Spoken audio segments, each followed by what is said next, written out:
Hello दोस्तों, आज हम और एक पत्र लेखन का नमूना देखने जा रहे हैं जो कि औपचारिक पत्र है। तो प्रश्न पत्रिका में जो कृति करने के लिए बताई गई है वो इस प्रकार है। निम्नलिखित जानकारी का उपयोग करते हुए पत्र लिखिए। प्रबंधक, मार्केटिंग विभाग, विश्व आयुर्वेद संस्थान, हरिद्वार को सुनीता/सुजय शर्मा पत्र लिखकर आवश्यक सामग्रियां मंगवाता/मंगवाती है। तो यह कृति हमें करनी है। तो जो कि यह कृति देखते ही हमें समझ में आना चाहिए कि ये एक औपचारिक पत्र है। तो औपचारिक पत्र लिखते वक्त उन्होंने हमें जो भी पता दिया है, जो पदभार दिया है कि प्रबंधक को हमें लिखना है, ये सब हमें ध्यान में रखते पत्र लिखना ज़रूरी है। तो हम ये औपचारिक पत्र लिखने जा रहे हैं। कैसे लिखेंगे? देखिए, सबसे ऊपर आएगा दिनांक। अब उन्होंने कुछ दिनांक हमें नहीं दिया है, तो हम अपने मन से दिनांक लिख सकते हैं। तो यहाँ पे दिया है दिनांक 16 अक्टूबर 2022। ये पूरा लेफ्ट को आएगा, सब दिनांक, प्रति, विषय, ये सब नीचे पत्र समाप्त होने तक सारी बातें हम लेफ्ट साइड में ही लिखने वाले हैं। दिनांक के बाद हम एक लाइन छोड़ देंगे और उसके नीचे हमें लिखना है प्रति और कॉमा। उसके नीचे आएगा, अब उन्होंने दिया है हमें प्रबंधक को पत्र लिखना है, तो हम लिखेंगे सम्माननीय प्रबंधक। बाकी पता भी उन्होंने दिया है, वही पता हमें लिखना है। मार्केटिंग विभाग, विश्व आयुर्वेद संस्थान, हरिद्वार। ये हरिद्वार लिखने के बाद दर्द निकालना ना भूलिए, ये ज़रूरी है। उसके बाद हम एक लाइन वापस छोड़ देंगे और उसके नीचे लिखेंगे विषय। अब विषय जो लिखना है वो बहुत ही शॉर्ट में लिखना है, जिससे सामने वाले को पता चले कि ये किस लिए हमें खत आया है, इसका विषय क्या है। बस उतनी ही जानकारी विषय के आगे हमें लिखनी है। तो इन्होंने क्या बताया है कि आपको ये पत्र लिखकर आवश्यक सामग्रियां मंगवानी है। तो हमारा विषय भी उसी अनुसार आएगा। विषय आएगा आवश्यक सामग्री मंगवाने हेतु। बस इतना ही शॉर्ट विषय लिखना है। उसके बाद हम एक लाइन वापस छोड़ देंगे। ये तरीका है पत्र लिखने का।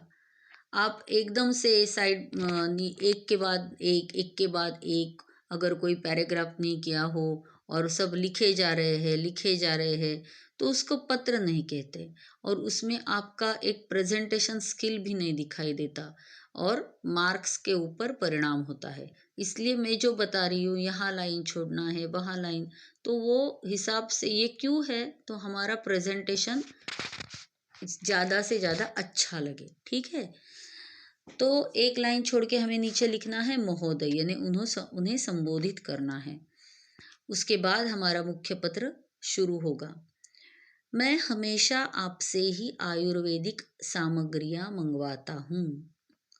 देखिए, पूरा पत्र जो लिखा है उसमें हमने जो वाक्य रचना की है वो बड़ी ही सिंपल की है, शॉर्ट की है। तो कुछ बहुत खींचा तान करके हमने नहीं कुछ लिखा है, तो ये ध्यान में रखना है। मैं हमेशा आपसे ही आयुर्वेदिक सामग्रियां मंगवाता हूँ। मैं आपका पुराना ग्राहक हूँ, यानी मैं बहुत साल से आपसे ये करता हूँ, ये दिखना चाहिए, तो इसलिए ये शब्द दिया है कि पुराना ग्राहक। आपके यहाँ की सामग्रियाँ बहुत ही अच्छी और गुणवत्तापूर्ण होती है। तो कारण भी बता दिया कि क्यों मंगवाता हूँ। इसलिए मेरी ज़रूरत के अनुसार कुछ सामग्रियाँ आपके यहाँ से मंगवाने के लिए यह पत्र लिख रहा हूँ। कारण भी बता लिया कि क्यों पत्र लिख रहे हैं हम उसे।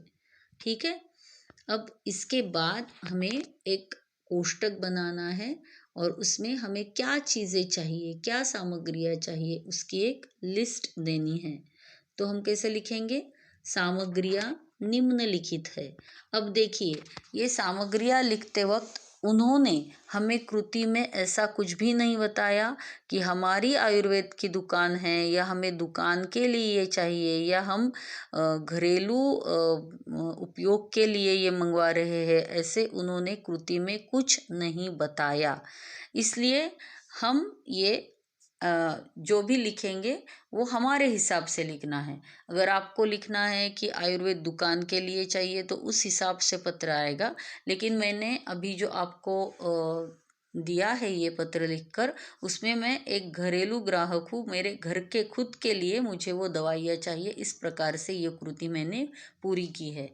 तो देखिए मैंने कैसे लिखा है, सामग्रियाँ निम्नलिखित है करके नीचे एक कोष्टक बनाना है, क्रमांक आएगा, सामग्री आएगी और मात्रा आएगी। तो 1 नंबर पे लिखा है दंतमंजन 200 ग्राम, केश तेल 5 बोतल, च्यवनप्राश 500 ग्राम, द्राक्षासव 2 बोतल। तो इस पत्र के नमूने में हमें जब इस प्रकार का पत्र आता है आयुर्वेद, हाँ, तो हमें कुछ पता होना चाहिए। अब द्राक्षासव ये हमारा एक कॉमन सेंस है, या हमें वो पता होना चाहिए थोड़े बहुत औषधि के नाम जो हम वहाँ पे डाल सके। यहाँ कोई विक्स या फिर क्या बोलते हैं, कोई ऐसा मेडिसिन हमें नहीं लिखना है जो कि आयुर्वेद से मैच नहीं होता उसका नाम। ऐसा नाम हमें यहाँ पे बिल्कुल नहीं लिखना है। तो हम ऐसे ही नाम लिखेंगे जो आयुर्वेदिक हो, है ना। तो ये थोड़ी बहुत जानकारी हमें है, तो हम ये पत्र अच्छी तरीके से पूरा कर सकते हैं। तो यहाँ पे हमने पूरी लिस्ट दे दी है। उसके बाद मैं इस सूची के साथ कुल कीमत भेज रहा हूँ। अगर आप सामग्रिया पर कुछ छूट देते हैं तो छूट के पैसे सामग्रिया के साथ भेज देना। ये भी लिखना ज़रूरी है कि पैसे का हम कैसे करेंगे व्यवहार। तो ये नीचे आ गया और उसके बाद हम ये पत्र समाप्ति की ओर आए हैं। आशा है आप सामग्रियाँ जल्द से जल्द भेजने की कृपा करेंगे। और उसके बाद हमने वापस एक लाइन छोड़ दी है, नीचे लिखा है धन्यवाद। और उसके बाद हमें लिखना है भवदीय, कॉमा निकालना है और नीचे आएगा सुजय शर्मा, जो कि उन्होंने दिया हुआ है सुजय शर्मा। अब उन्होंने एड्रेस नहीं दिया है, लेकिन एड्रेस तो हमें लिखनी ही है, तो हम हमारे मन से एड्रेस लिख सकते हैं। सुजय शर्मा, आकांक्षा, नवीपेट, जलगांव, ये हमारी एड्रेस हो गई। और नीचे ईमेल आईडी लिखना भूलिएगा नहीं, sujay.pal@gmail.com, ये इमेजिनरी ईमेल आईडी हम लिख सकते हैं। तो इस तरह से हम ये औपचारिक पत्र की कृति यहाँ पे हमने पूरी की है। धन्यवाद।